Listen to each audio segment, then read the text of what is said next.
हैं। हमारा आज का लक्ष्य जो था वो यही था कि हम आज इस दिन वीरांगना उदा देवी पासी जी के बलिदान दिवस पर उनके चरणों में पुष्प अर्जित करके उन्हें श्रद्धांजलि अर्पित करें। और आज मैं आप सभी के लोगों के बीच बलिदान की देवी उदा देवी के चरणों में पुष्प अर्पित करके उन्हें श्रद्धांजलि अर्पित करते हैं, उन्हें शत शत नमन करते हैं। आप सभी का सहयोग साथ के लिए धन्यवाद। आगे आप लोगों को बता ही चुके हैं, पिछली बार भी आए थे कि आप लोग आज़ाद समाज पार्टी से जुड़ें। भैया चंद्रशेखर जी के जो उद्देश्य हैं, जो मान्यवर काशीराम जी ने संदेश दिए हैं, जो बता करके हमको गए हैं, जो कि बाबा साहब भीमराव अंबेडकर जी के पद चिन्हों में पर चले हैं बाबा मान्यवर काशीराम जी। अब उनके बाद में अगर कोई अल्पसंख्यक और बहुजनों का हितैषी है, उनको अधिकार दिलाने का कार्य कर रहा है, उनके लिए संघर्ष कर रहा है, वो आपके बीच का आपका बेटा, आपका भाई भैया चंद्रशेखर आज़ाद जी हैं। आप सभी ने देखा है। देखिए, दो बातें मैं जब खड़ा हो गया तो बता ही दूं। मैंने अभी बताई थी, बशीरगंज में एक मीटिंग करके हम लोग आ रहे हैं। देखिए, एक समय था जगदीश भाई कि एक समय था बहुजनों ने मिल करके बीएसपी बहुजन समाज पार्टी की बहन मायावती जी को आपने 4 बार मुख्यमंत्री बनाने का कार्य किया। मान्यवर काशीराम जी के जो उद्देश्य थे, जो संदेश थे, उनके पद चिन्हों पर चल करके बहन मायावती जी ने जब तक कार्य किया, तब तक उनको उत्तर प्रदेश के मुख्यमंत्री की कुर्सी पर कोई हटाने की हिम्मत नहीं कर सका। कुछ ऐसे कारण हुए कि पार्टी मान्यवर काशीराम जी के बताए हुई बातों पर, संदेशों पर, पद चिन्हों से भटक गई। आज खामियाजा हम और आप सब भुगत रहे हैं। क्योंकि जब हम 4 बार बहन जी को मुख्यमंत्री बनाने का कार्य कर सकते हैं, आप ये समझ लीजिए, लगातार जब हम 4 बार उनको मुख्यमंत्री बना सकते हैं तो आगे क्यों नहीं? कहीं न कहीं कुछ गलतियां हम और आपसे हुई हैं। एक वक्त था जब बहुजन और अल्पसंख्यक मिल करके एक साथ वोट करता था, और जब एक साथ मिल करके वोट करता था तो बहुजन समाज पार्टी सत्ता में रहती थी। जब से बहुजन और अल्पसंख्यक अलग हो गया, तब से अन्य लोग राज कर रहे हैं हमारे प्रदेश पर।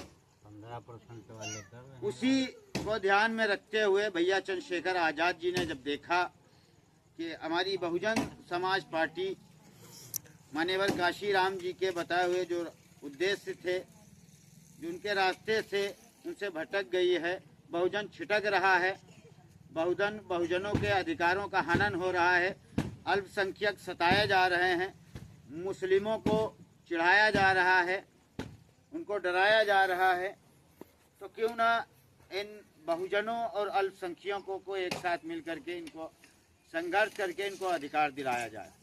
उनकी सोच ने ढेर आर्मी का गठन किया।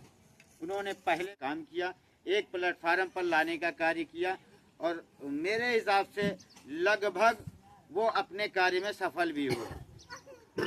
जब उन्होंने देखा कि हमने एक संगठन बनाया है भीम आर्मी, और उसमें सभी लोगों ने सहयोग किया, उससे जुड़े हैं, अब इनको अधिकार जब संगठित कर दिया तो सोचा अब इनको अधिकार कैसे दिलाया जाए। जब अधिकार दिलाने की सोची तो उनके दिमाग में एक बात आई कि अधिकार हम दिला, ऐसे तो सड़क पर खड़े होकर अधिकार दिला नहीं पाएंगे, तो उन्होंने सोचा क्यों ना एक पार्टी बनाई जाए, और उनकी सोच ने आज़ाद समाज पार्टी काशीराम को जन्म दिया। आज उन्होंने आज़ाद समाज पार्टी का गठन किया है, और हम लोग उसी के बैनर तले आज जमा हुए हैं।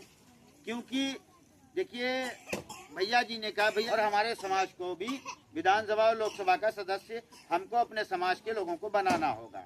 हम जब अपने समाज के लोगों को, अल्पसंख्यक के भाइयों को और बहुजन के भाइयों को विधानसभा और लोकसभा का सदस्य बना करके इन सदनों में बैठा लेंगे, तो हम अपने समाज की आवाज़ को उठा सकेंगे और उनको अधिकार दिलाने का कार्य करेंगे। क्योंकि ये जो काम होते हैं, अधिकार के काम जो होते हैं, सम्मान के काम, ये जब पास होते हैं तो या तो लोकसभा में पास होते हैं या विधानसभा में पास होते हैं। तो उन्होंने एक सोच बनाई और बना करके पार्टी का उसे नाम दिया जिसे हम आज़ाद समाज पार्टी का श्री राम के नाम से जानते हैं। और पहली बार आज़ाद भैया ने क्षेत्र चुना बिजनौर का नगीना क्षेत्र। अब नगीना ने आपको एक नगीना चुन करके दे दिया। नगीना तो हमको मिल गया है, अब बारी है उत्तर प्रदेश की। आने वाले 2027 के चुनाव में भैया चंद्रशेखर की आजाद समाज पार्टी पूरे उत्तर प्रदेश में विधानसभा का चुनाव लड़ेगी। हमें करना क्या है कि जिस तरीके से हम बहुजन को वोट देते आए थे आज से 10 और 15 साल पहले, एकजुट होकर के, संगठित होकर के, बहुजन और अल्पसंख्यक 18 और 22% का, सॉरी 12 नहीं, 18 और 22% का जो कॉम्बिनेशन है वो अगर एक साथ मिल करके आ जाए तो बहुत आजाद 30% अगर एक साथ वोट करे, चुनाव निशान केतली पर मोहर लगाए तो आने वाले 2027 में यूपी का मुख्यमंत्री कौन होगा आप लोग जानते हो? चंद्रशेखर आजाद, जो आपके समाज का बेटा है। होगा या नहीं होगा? जब आपके समाज का बेटा आपके सूबे की मुख्यमंत्री की कुर्सी पे बैठेगा तो बताओ किसी में हिम्मत है जो बहुजन और अल्पसंख्यकों को रेतू करके गाली दे करके निकल जाए? निकलेगा? वहां की बात छोड़ो, अगर आपके गांव का अगर प्रधान आपकी जाति का हो तो क्या आपके मोहल्ले में कोई आंख उठाकर देखने का काम करेगा?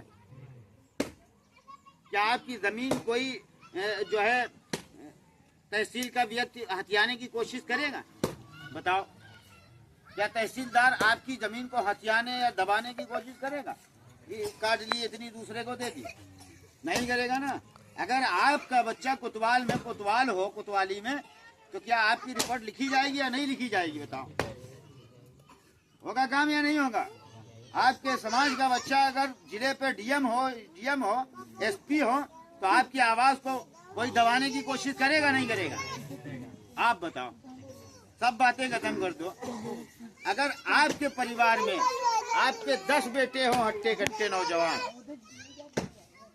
बताओ, जो आपकी तरफ निगाह उठा के देखेगा वो 100 बार सोचेगा यार 10 लाठियां हैं जगदीश भाई के यहाँ, सोच समझ के देखना इनको, वरना 10 लाठियां एक साथ निकल आएंगी।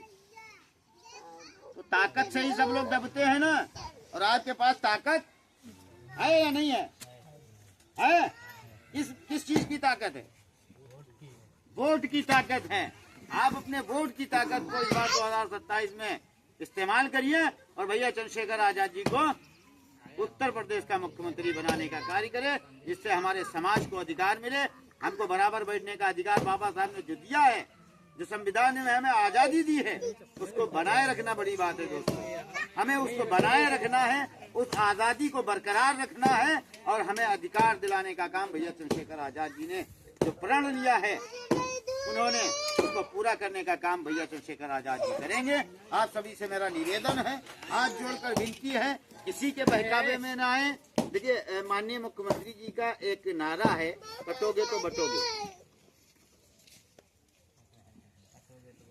तो वो उनका नारा है। ये इसको आप इस्तेमाल करो, आप ना कटो न बटो, क्योंकि आप बटे हो तभी कट रहे हो। कट वो लोग नहीं रहे हैं, कट हम लोग रहे हैं, क्योंकि हम लोग बटे हैं। बहुजन आपस में बटा हुआ है, वो नहीं बटे हैं, वो पगे हुए तभी कट रहे हैं। उन्होंने सत्य कहा उन्होंने अपने पे, लेकिन वो सटीक बैठता है बहुजनों पे, क्योंकि बहुजन बट रहा है। कोई कांग्रेस में जा रहा है, कोई बीजेपी में जा रहा है, कोई समाजवादी पार्टी में जा रहा है। ऐसा नहीं है जगदीश भैया। तो हमको इस बार बटना नहीं है, 15 हैं, एकजुट होकर के पूरे समाज को, अल्पसंख्यक और बहुजनों को केतली वाले चुनाव निशान पर मोहर लगाना है और भैया चंद्रशेखर को 2027 का मुख्यमंत्री बनाना है।